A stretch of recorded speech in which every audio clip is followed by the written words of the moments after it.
ओम परमात्मने नमः।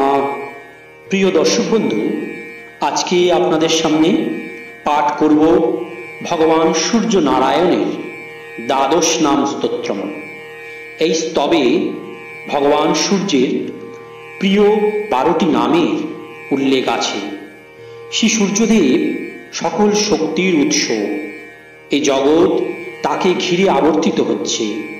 आपनारा प्रतिदिन सूर्य प्रणाम करार समय এই স্তব पाठ करते पारेन।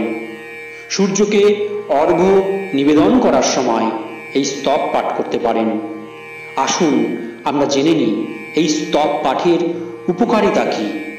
এই स्तोत्र बा स्तब प्रतिदिन पाठे मनुष्य कखनो चोखेर रोगे भुगबे ना। चाकुरी प्रार्थीरा सरकारी चाकुरी खूब द्रुततार संगे पेते पारे। सरकारी चाकुरीते जादेर प्रमोशन होच्छे ना तारा এই स्तोत्र नित्य पाठे द्रुत प्रमोशन पाय। सरकारी काज निये जारा व्यवसा करेन तादेर उन्नति खूब द्रुत हय। उच्च शिक्षार्थीदेर सफलता प्राप्ति खूब द्रुततार संगे हय। जारा आईनी झामेला बा मामला मोकद्दमाय जड़िये आछे तारा द्रुत सफलता लाभ करे। शत्रुदेर ओपर जय निश्चित हय। रोग शोक थेके द्रुत आरोग्य लाभ करा जाय। सामाजिक सम्मान ओ मान सम्मान प्रतिपत्ति बृद्धि पाय। एछाड़ाओ ज्योतिष शास्त्र मते यदि कोनो जातकेर जन्मकुंडलीते सूर्येर महादशा बा अंतर्दशा चले तबे तार उचित प्रतिदिन सूर्येर द्वादश नाम स्तोत्रम जप करा। এই স্তোত্র জপ করার পরে প্রতিদিন সূর্য দেবতার পুজো করা উচিত। এটি করার পরে সূর্যের মহাদশা ও অন্তর্দশাতে যে কোনো রকমের উদ্ভূত সমস্যার হাত থেকে জাতক রেহাই পেতে পারেন। আসুন দর্শক বন্ধু, এখন আমরা শুনে নিই সূর্যের দ্বাদশ নাম স্তোত্রম।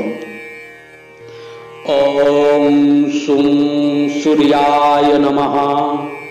आदित्य प्रथमं नाम द्वितीयं तु दिवाकरः तृतीयं भास्करः प्रत्यं चतुर्थं तु प्रभाकरः पंचमं तु सहस्रांशु षष्ठं त्रैलोक्यरचनाः सप्तमं हरिदस्वश्च अष्टमं च विभावसुः नवमं दिनकरं प्रत्य दशमं द्वादशात्मकाः एकादशं त्रयमूर्तिर्द्वादशं सूर्य एव च।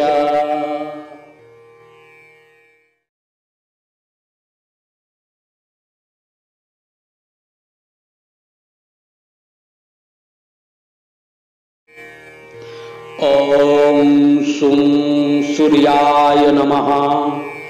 आदित्य प्रथमं नाम द्वितीयं तु दिवाकरः तृतीयं भास्करः प्रत्यं चतुर्थं तु प्रभाकरः पंचमं तु सहस्रांशु षष्ठं त्रैलोक्यरचनाः सप्तमं हरिदस्वश्च अष्टमं च विभावसुः नवमं दिनकरं प्रत्य दशमं द्वादशात्मकाः एकादशं त्रयमूर्तिर्द्वादशं सूर्य एव च।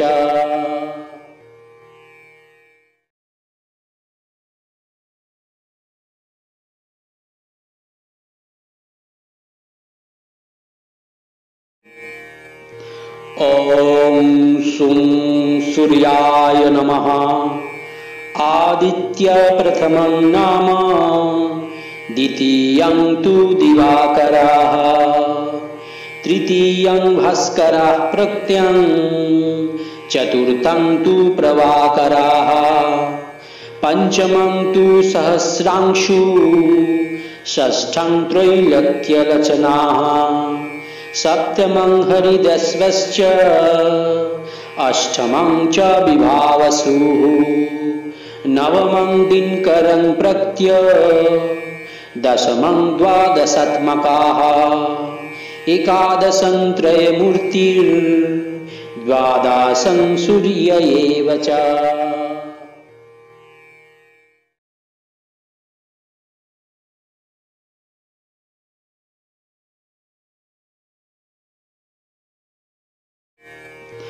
ॐ सुं सूर्याय नमः।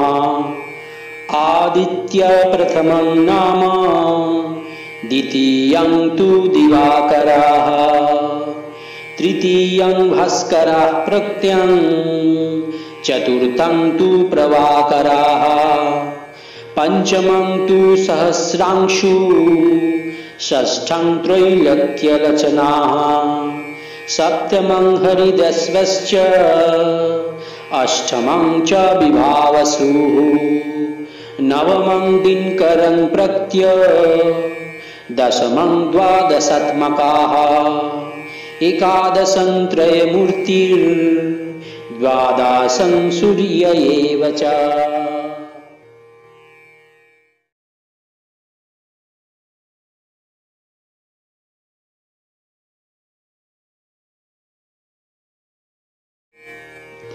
ॐ सुं सूर्याय नमः।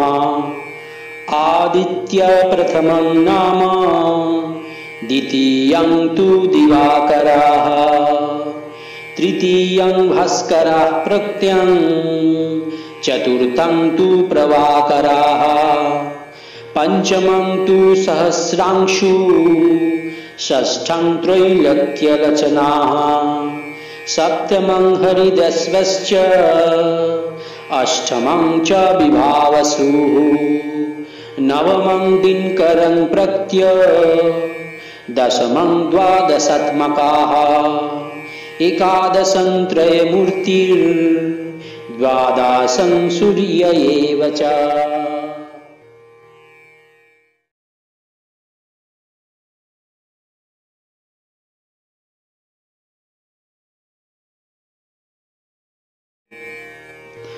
ॐ सुं सूर्याय नमः।